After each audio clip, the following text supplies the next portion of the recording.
Salam, suatu sukacita dapat berjumpa lagi dalam renungan sentapan rohani Hosana saat ini. Kembali bersama saya Pendeta Petameno, dan saat ini kita akan merefleksikan diri sesuai dengan firman Tuhan yang terambil dari pertama Raja-Raja 19 ayat 19 hingga ayatnya yang ke-21. Namun sebelum kita belajar lebih jauh, mari kita minta pimpinan Roh Kudus dalam doa. Kita berdoa.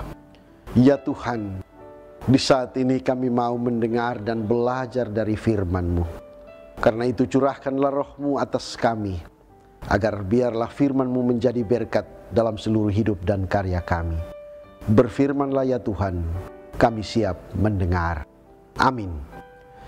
Kekasih-kekasih Tuhan, beginilah bunyi firman Tuhan. Setelah Elia pergi dari sana, ia bertemu dengan Elisa bin Safat yang sedang membajak dengan 12 pasang lembu, sedang ia sendiri mengemudikan yang ke-12.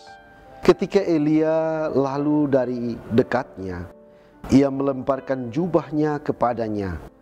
Lalu Elisa meninggalkan lembu itu dan berlari mengikuti Elia. Katanya, biarkanlah aku mencium ayahku dan ibuku dahulu, lalu aku akan mengikuti engkau.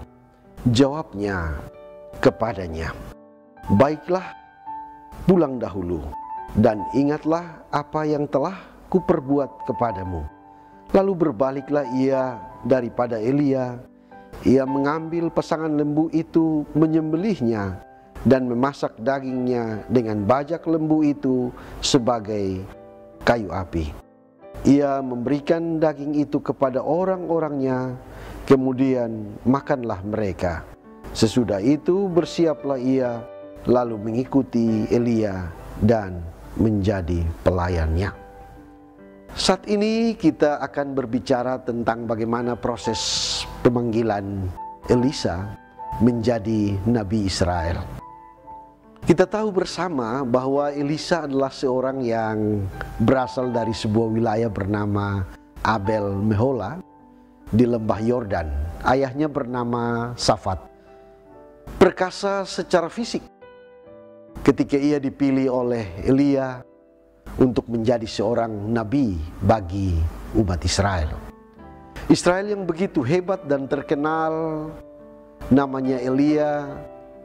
Ia boleh memilih seorang yang bernama Elisa, yang berasal dari latar belakang keluarga yang mampu secara ekonomis, berasal dari keluarga yang memiliki banyak sawah dan ladang.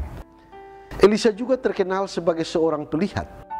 Malah dalam tradisi Samuel, Elisa sering didatangi oleh banyak petani dan raja-raja untuk meminta bantuannya dalam memberikan ramalan cuaca dan ramalan-ramalan lain yang berkaitan dengan penghasilan para petani.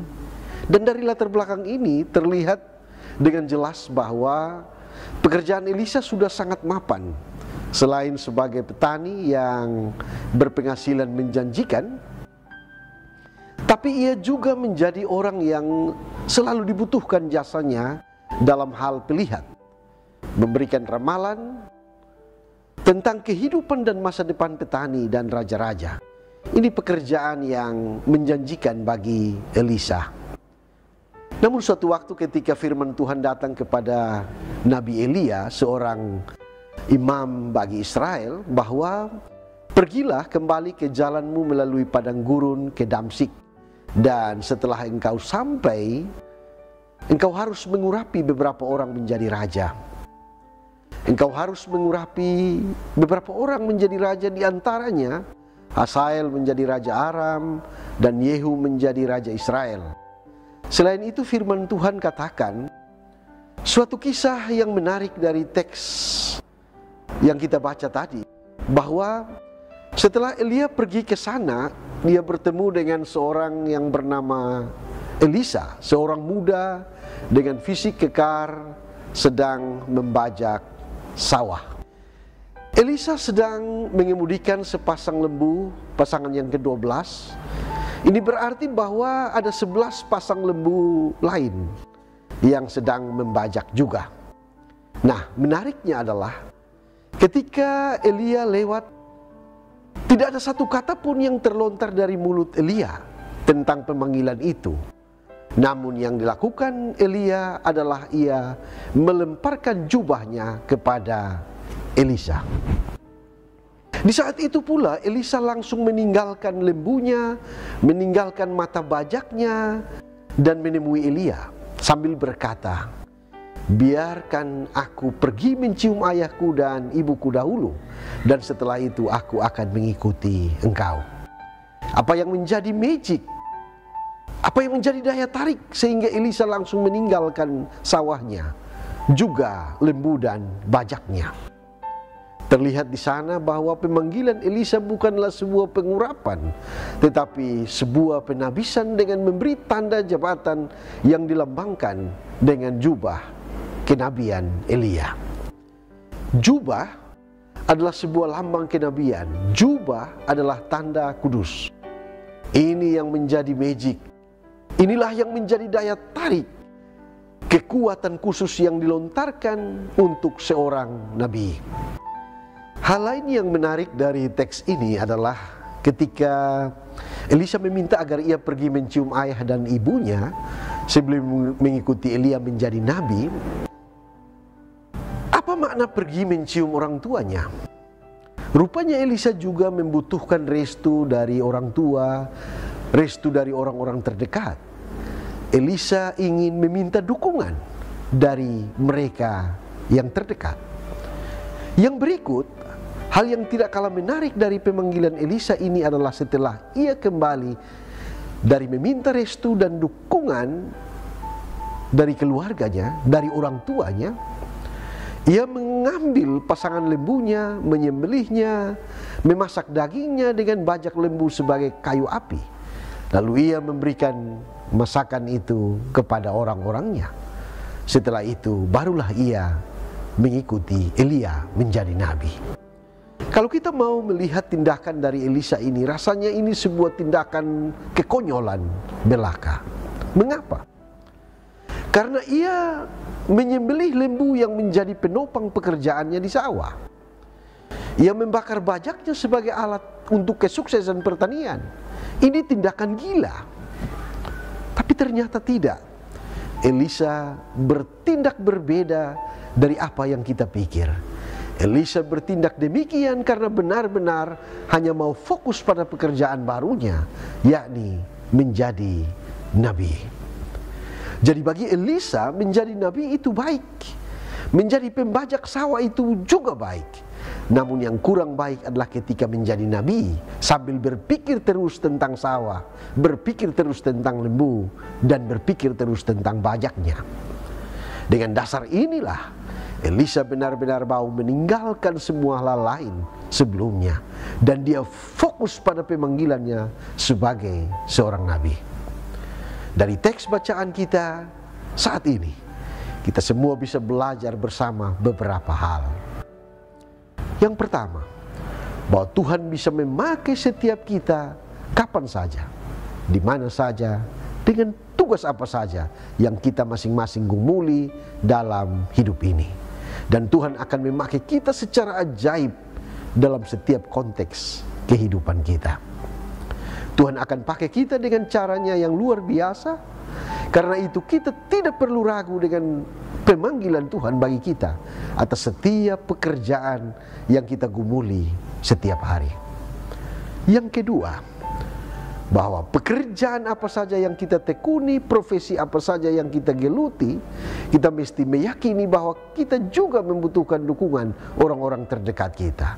Mungkin istri kita, suami kita, anak-anak kita, atau sesama kita yang lain. Sebab tanpa mereka, tanpa orang lain, mungkin saja pekerjaan kita akan terbengkalai. Mungkin saja kita tidak bisa berhasil dalam karya-karya kita. Sebab setiap kita sebagai manusia, makhluk sosial, dalam hidup ini tentu kita saling membutuhkan, saling melengkapi. Walaupun itu hanya sebuah dukungan dan restu. Yang ketiga, bahwa Tuhan memanggil kita atas sebuah pekerjaan apa saja yang baik. Yakinlah bahwa kita mesti fokus pada pekerjaan kita. Yakinkan bahwa rencana dan tujuan pasti tercapai. Pekerjaan tentu akan memberikan hasil yang memuaskan dalam kehidupan kita. Itulah panggilan kita. Jangan terombang-ambing dengan berbagai godaan duniawi, sebab godaan itu bisa menjatuhkan kita atas seluruh keberadaan kita. Belajar dari Elisa. Ia benar-benar fokus pada pemanggilannya. Ia meninggalkan sawah, lembu dan bajaknya hanya untuk sebuah pemanggilan pelayanan sebagai nabi. Kurang lebih 50 tahun Elisa mengabdi bagi Tuhan. Ia benar-benar fokus atas pekerjaannya sebagai seorang nabi dan memberikan berbagai nubuatan demi penyelamatan bangsa Israel dari malapetaka nasional saat itu di abad ke-9 sebelum Masehi. Biarlah lewat firman Tuhan ini kita terus belajar seturut apa kata Tuhan bagi kita. Kiranya Tuhan memberkati kita semua. Amin. Bapak, Mama, Saudara kekasih Tuhan, mari kita menyatakan komitmen kita sebagai respon atas firman Tuhan saat ini. Mari kita berdoa. Terima kasih Tuhan atas kemurahan-Mu buat kami lewat firman Tuhan saat ini. Ajarlah kepada kami ya Tuhan, untuk kami benar-benar menyerahkan diri kami untuk karya-karya yang Tuhan nyatakan bagi kami. Ajarlah kepada kami juga untuk kami memberi diri untuk memfokuskannya pada apa yang menjadi tujuan Tuhan dalam kehidupan kami. Biarlah kasih karunia Tuhan juga senantiasa melingkupi kami dalam seluruh karya-karya pelayanan kami, agar biarlah nama Tuhan dipuji dan dimuliakan. Ini doa kami ya Tuhan. Mengampuni kami, dalam nama Yesus Kristus kami berdoa. Amin. Demikianlah renungan kita kali ini. Semoga menjadi santapan rohani yang menguatkan dan menyegarkan jiwa kita. Tuhan Yesus memberkati. Shalom.